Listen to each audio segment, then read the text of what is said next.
Recording. Okay, welcome back everyone to Tanya for Life. We are once again still in chapter 13. I think this will be part 5 video. And I don't think we need to go so much into a summary because now what we're about to read is a bit of a summary already. So let's just head right into it. So the Alter Rebbe will now describe an even higher level of Ben Oni than what we've previously talked about. A Ben Oni who is permeated throughout the entire day with the same degree of love for Hashem that he feels during his prayer. The animal soul of such a Ben Oni is permanently dormant. What a big word, permanently dormant.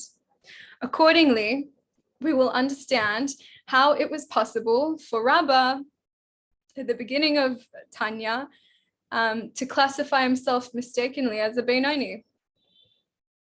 And this brings us, to the context of in chapter 1, when we were talking about the Ben Oni, there was a bit of confusion trying to figure out what exactly is a Ben Oni, if the natural term of the word Ben Oni is person who's in between the level of Rasha, in between level of Tzaddik. And naturally that would mean 50-50, right? Like if you're in between, you're 50-50, not more, not less, which like according to the Gemara, like in terms of our reward and punishment, it's about like point system in a way, I guess, where if you sin, you can sin 50% of the time and you can, do mitzvah 50% of the time. And for the time that you're doing a mitzvah, you're considered a tzaddik. And for a time when you're not doing a mitzvah, when you're doing chas v'shalom opposite, then in that moment you're considered a tzaddik until a rasha, until you say tshuva. So that definition is different to our definition in the level of soul categories. So it's not the same when we're talking about the Ben Oni of, reward and punishment, which we can relate to every single day, everybody. And it's different to the level, the complete soul level with which we occupy ourselves. So here, the reason that we know it's different is because a great sage, Rabbah, he admitted to everyone, he said, I am a Ben Oni. And this was a sage, it's not a statement to be taken lightly. This Rabbah was someone who never stopped saying the words of Torah from his mouth. Like that's one of the mitzvahs that most people desecrate every single day, because it can be so hard for us, so occupied and busy with our life and our schedule to be constantly immersed in Torah study. That's not easy. But this was a person who would do that, who would never neglect Torah, who always put Torah first, that his actions were always tzaddik-like, very well refined. So how could he call himself a Ben Oni, someone who is half the time good, half the time bad? So that didn't make sense. And that's why the Tanya brought that out, to show us really that it's not the same case. It's different. And yeah. And so that's what it was telling us. However, Alter Rebbe's definition of Ben Oni as one who does not sin in practice does not seem to satisfy this difficulty either. Indeed, as the Alter Rebbe explained in chapter 12, a Ben Oni never sins, but he has sinful desires. Rabbah, who was in fact a tzaddik and just called himself different, he mistakenly classified himself, right? Like humbling himself always. He thought of himself not as a tzaddik. He thought just like and this is the level we want to be. We want to always be thinking, oopsies, hold on a second. Someone just wrote,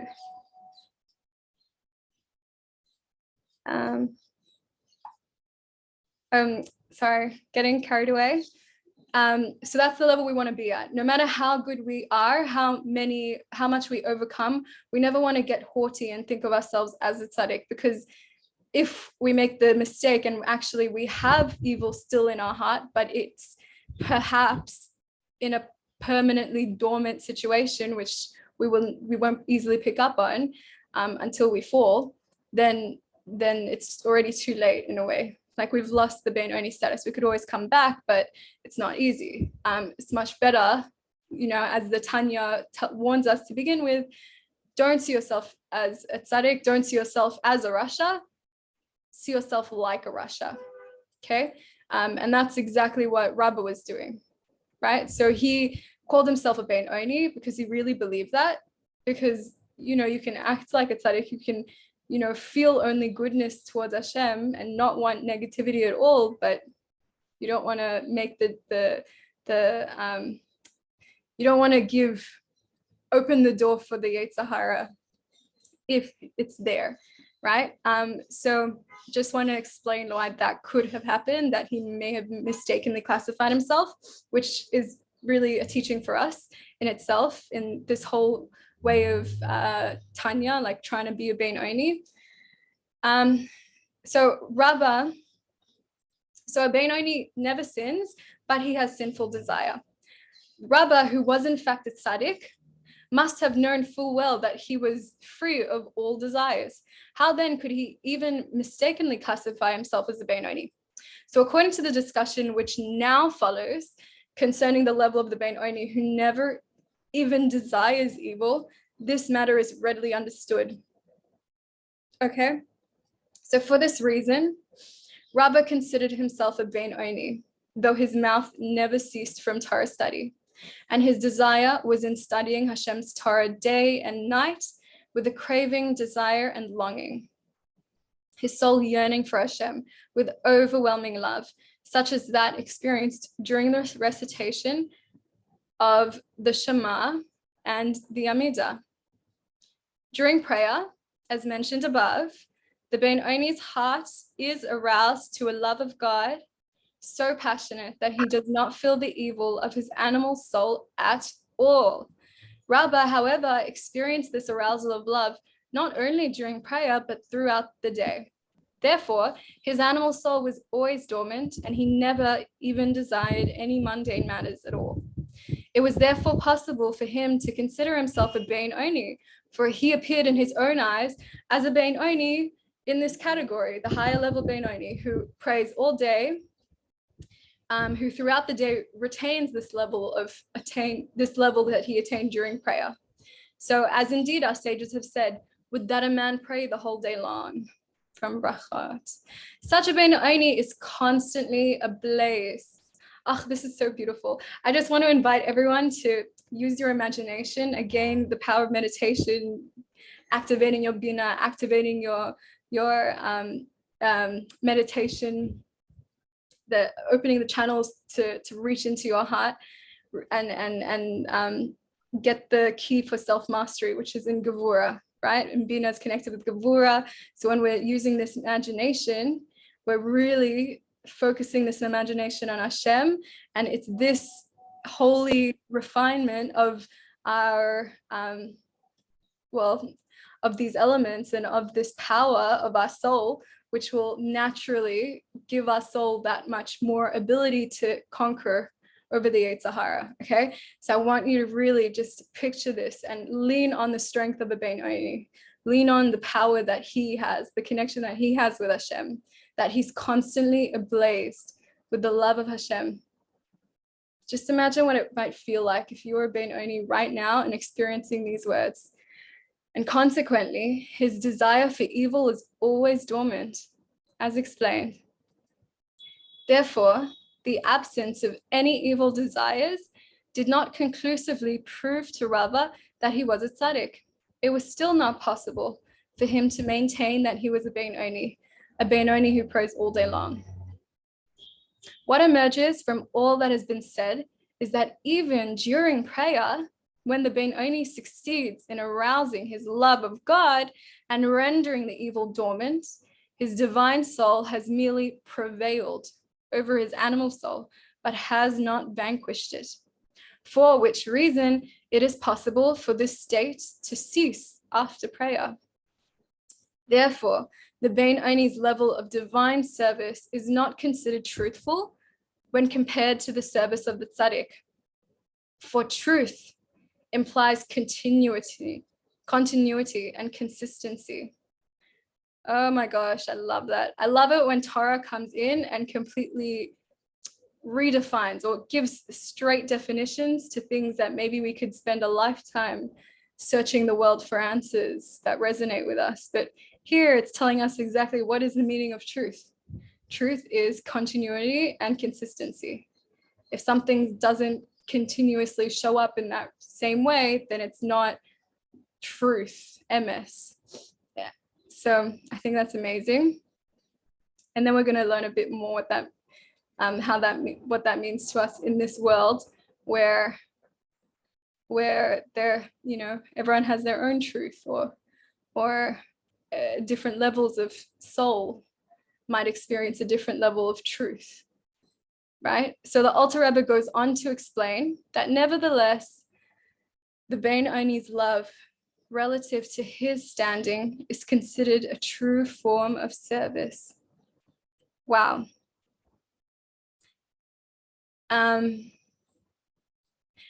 this is, wow. Okay, so we're gonna, just a little disclaimer, this is something so powerful if we really take the time to appreciate these words that Hashem is giving us, these teachings that he's filling our seichel with, this holy refinement that B'ezrat Hashem our heart will absorb and take in and really be able to shine with. Is there's no room for judgment. There's no room for self-comparison, with anyone around us. There's room to be encouraged by somebody else, which is what we're doing now, imagining what it would be like to be this perfect being or more perfect than we are at the moment. But that doesn't mean to say that our experience of our life is wrong or is not truthful, because the level of a Bein Oni, his highest level of attainment that's something he's worked for a lot, and Hashem doesn't take it lightly. And to Hashem, it's beautiful and it's truth. It's truthful. He's reached a level of truth in his soul, and that resonates and connects with him, and it makes him feel amazing. It makes him feel infinite because now he's part of infinite, something that just continues. When it comes to comparing a Bein Oni comparing himself to a tzaddik, let's say, then how can you ever feel okay? Because what a tzaddik experiences, what a tzaddik knows, what a tzaddik feels is different to even the lowest level tzaddik is different to the highest level Bein Oni. We're about to go into that a little bit, but that's just something for us to really start to try to apply more in our lives, I think. And it comes also with the levels of Rashaim, people who are on the lowest level of Rasha, people who are on higher levels of Rasha. I encourage you to look into those videos also to get more of an understanding of who might that be in my life. Just so you can kind of see that we're not meant to be judging each other. We're actually meant to be encouraging each other. Like the Rebbe actually says, Miriam talks about, the purpose of prayer is to activate, use, and claim all your soul's power, so that the Yetzer Hara doesn't do it for you. So one thing that the Rebbe would say was the power of the soul for the air element of a person, which has to do with speech. It's person's expression into the world. It's also a person's filtering. So what gets expressed, what doesn't get expressed, and how it gets expressed. So all of that belongs to the air element. And the Rebbe would say something along the lines of, Hashem gave you a mouth so that you can share kindness, words of brachot, words of encouragement, empowerment, and compassion. So this is what we must focus on. Especially when it comes to fast days, I was reading, it's a great time to teach us how to look over on ourselves daily, do a daily accounting.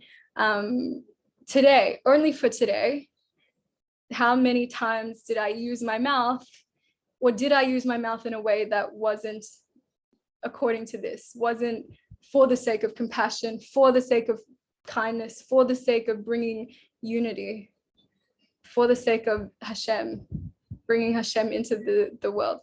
If there was any moment that I didn't do that, then I know that's somewhere I have to work on, somewhere I want to work on. That's somewhere where I want to focus more, claiming that soul power, because at that moment it's not being claimed. So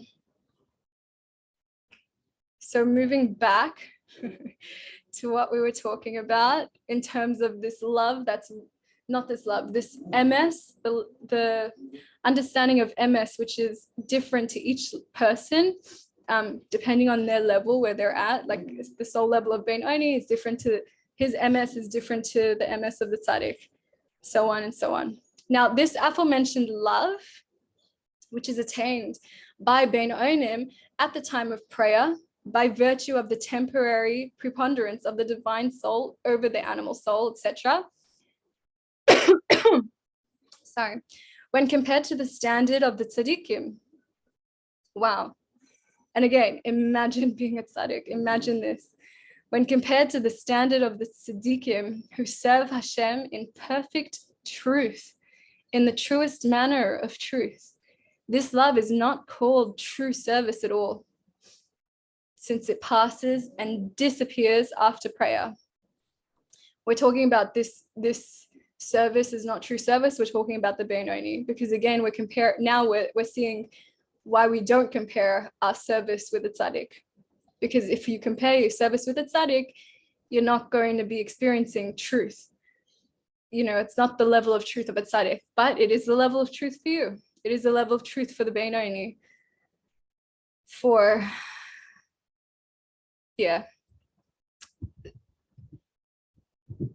So for a tzaddik, this is amazing. For a tzaddik, it doesn't pass and disappear after prayer.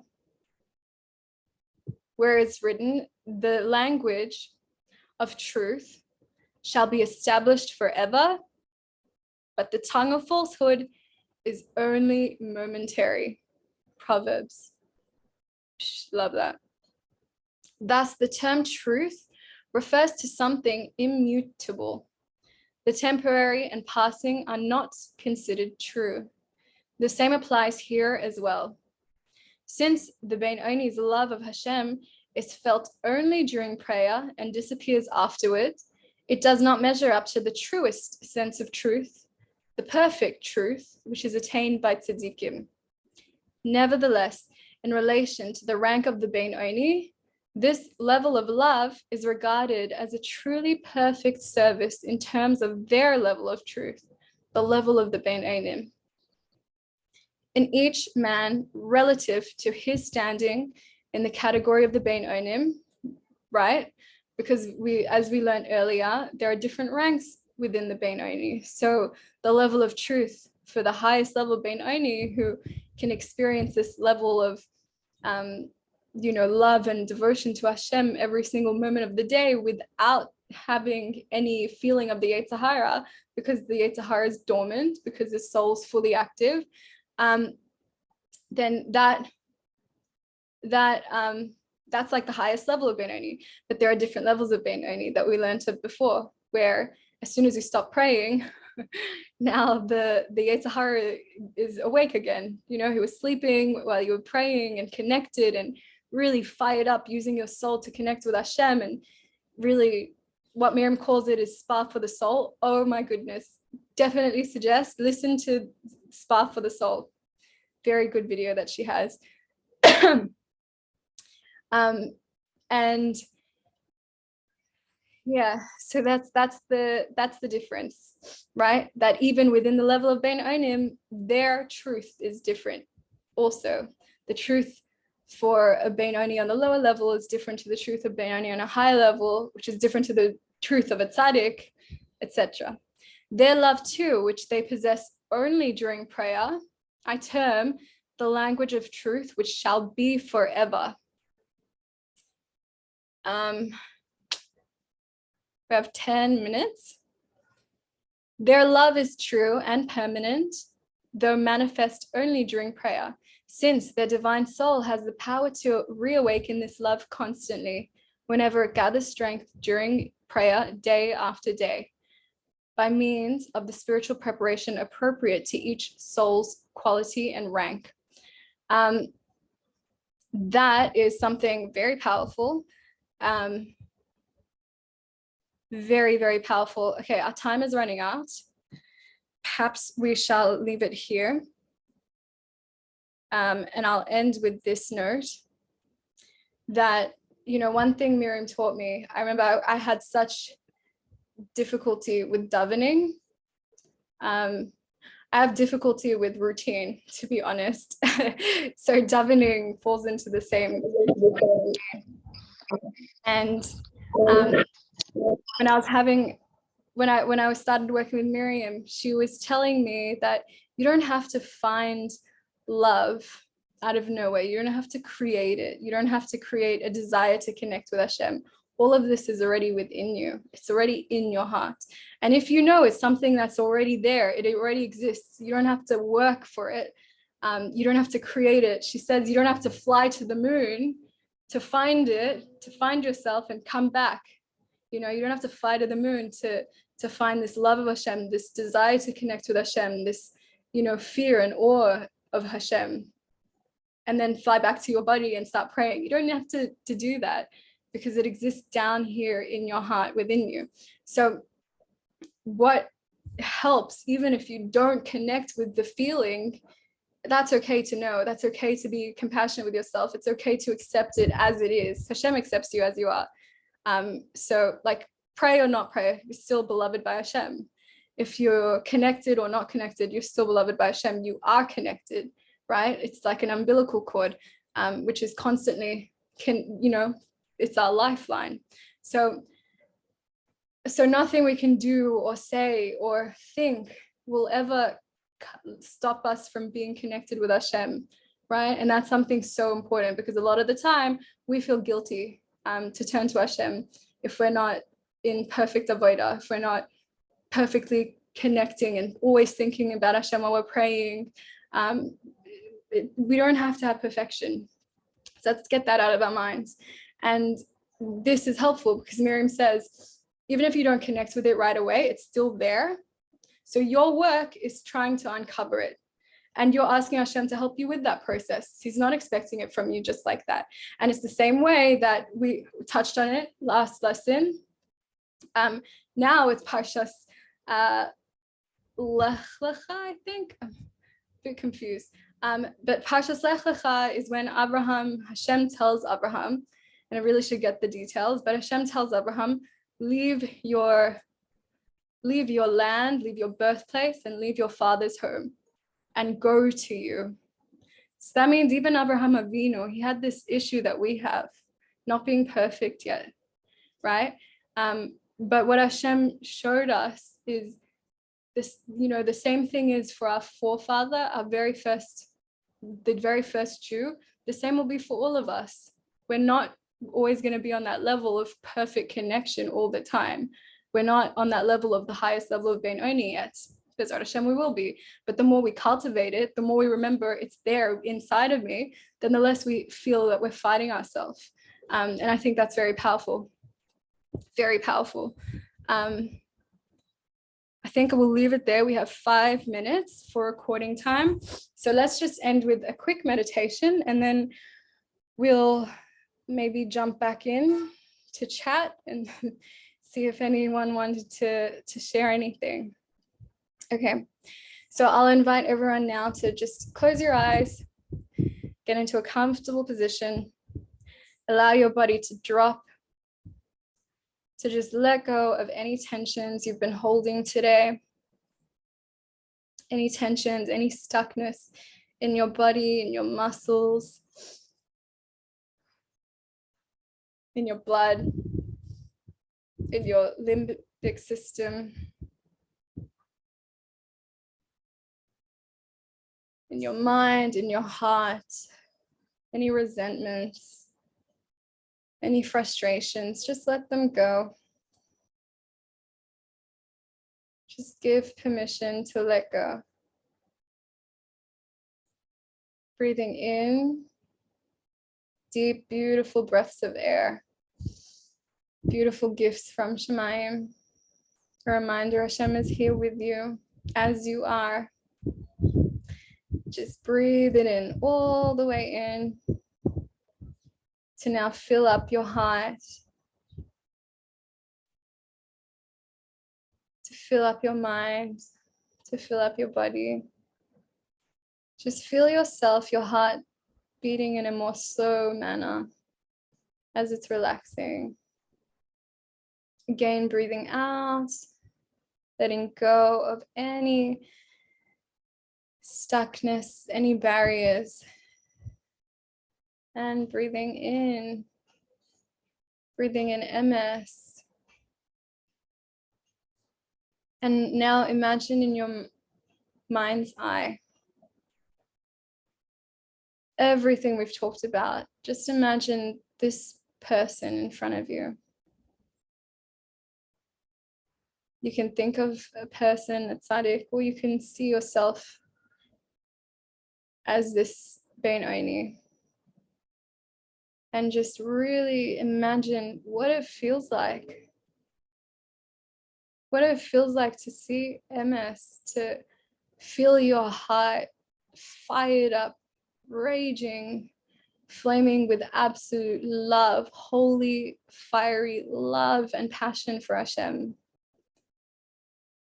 And imagine fulfilling all the mitzvahs throughout the day, taking time out for your children, taking time out for brachas, taking time out for shalom bayis, relationship time with your partner, your husband. Just all these mitzvahs that you're doing to love another. Wow, to raise the next generation, Hashem, the people that Hashem made the covenant with, the children, that is so big. Just think of all the mitzvahs that you've been doing, kashrus, as you clean your vegetables, whatever you're doing, cleaning your house so the Shekhinah can rest in the minds and the hearts of everyone in your house. Just appreciate it, that you're doing this with such a flaming love, and you feel yourself elated, almost like you're jumping out of your skin, like your soul is truly connecting above with where it belongs, up in Shemayim with Hashem, beloved Father in heaven. And imagine this awe, this wonderment and amazement at Hashem, that this world and all these physical manifestations in which He's been able to give you the pleasure of doing a mitzvah, of changing the world, one mitzvah, one thought, one action at a time, one word at a time. And just really imagine this image and print it. May Hashem print this image in the grooves of your mind and the grooves of your heart, so that you can always come back to this, and it can be easier and easier for your soul as well to dominate your Yetzer Hara, which again is here doing Hashem's will. And just appreciate every single part of you that Hashem has created in this way. So may Hashem, please, may we have Mashiach now. May our next class be at the temple, in the Beis HaMikdash. Thank you everyone for joining us. Quickly, I wanted to say Miriam's organization, SANE, is in need of funding. And if you're enjoying our classes, which is all based on her teachings, I really encourage just to put, $5, $2, just every time we have a class, just to really help bring SANE back on its feet. Whatever you want to give is amazing. And again, that's a bracha, that's a mitzvah that we can do with a passionate heart, with the love of Hashem. So thanks for joining us. The details of SANE and how to pay are on the website on the description box in the